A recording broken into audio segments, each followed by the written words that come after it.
ഇത്തരം ചോദ്യങ്ങൾ വരുന്നത് കൊണ്ടാവാം ഈ കൗൺസിലർ, ഈ മേഖലയിലുള്ള കൗൺസിലർ ഈ ഭാഗത്തു കൂടി വരുന്നതേയില്ല.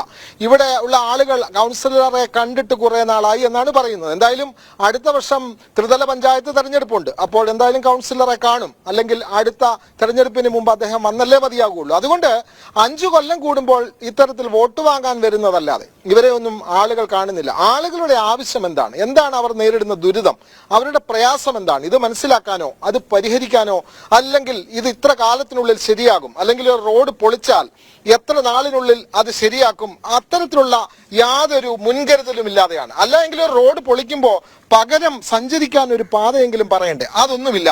ഇവിടെ താമസിക്കുന്ന മറ്റൊരാൾ കൂടി പ്രതികരിക്കുകയാണ്. ഇത്തരത്തിൽ പൈപ്പുകളെല്ലാം ഇടാൻ വേണ്ടി റോഡെല്ലാം പൊളിച്ചിട്ടിരിക്കുന്നു, ഇത്തരത്തിൽ മഴ പെയ്ത് കുളമാകുമെന്നൊക്കെ ഇവർക്ക് നേരത്തെ അറിയാമായിരുന്നതല്ലേ? ഇവരുടെ അനാസ്ഥ തന്നെയല്ലേ ഇത്? തീർച്ചയായിട്ടും ഈ വർക്ക് ചെയ്യുന്ന ആളുകളുടെ അനാസ്ഥ കൊണ്ട് മാത്രമാണ് ഇപ്രകാരം ഒരു കാര്യങ്ങൾ സംഭവിച്ചിരിക്കുന്നത്.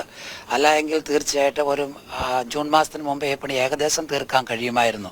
ഇപ്പോൾ ഏറ്റവും വലിയ പ്രശ്നം എന്ന് പറയുന്നത്, ഇവിടെ ആരെങ്കിലും ഹോസ്പിറ്റലിലേക്ക് പോകേണ്ട ഒരു സ്ഥിതിവിശേഷം വന്നാൽ എടുത്തുകൊണ്ട് പോലും നടന്നു പോകാൻ പറ്റാത്ത ഒരു സിറ്റുവേഷനിലാണ് ഈ റോഡ് ഇപ്പോൾ കിടക്കുന്നത്. ഞാൻ ഈ പ്രിയപ്പെട്ട അപ്പച്ചനെ നോക്കുന്ന ഒരു കെയർ ടേക്കറാണ്.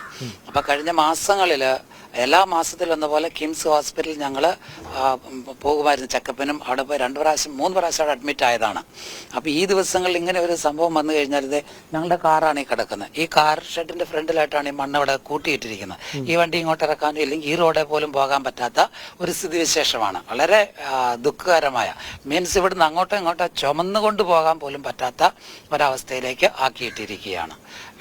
വേഗത്തിൽ ഇതിൻ്റെ പ്രധാനപ്പെട്ട ആളുകൾ ഇതിനെന്തെങ്കിലും ഒരു ക്രമീകരണങ്ങൾ, ഈവൻ ഒരു ഓട്ടോറിക്ഷയോ ബൈക്കോ എന്തെങ്കിലും ഒരു വണ്ടി വാഹനം വരത്തക്ക വിധത്തിൽ ഈ റോഡിൻ്റെ ഒരു സൈഡെങ്കിലും നന്നാക്കി കൊടുക്കണമെന്ന് അഭ്യർത്ഥിക്കുന്നു.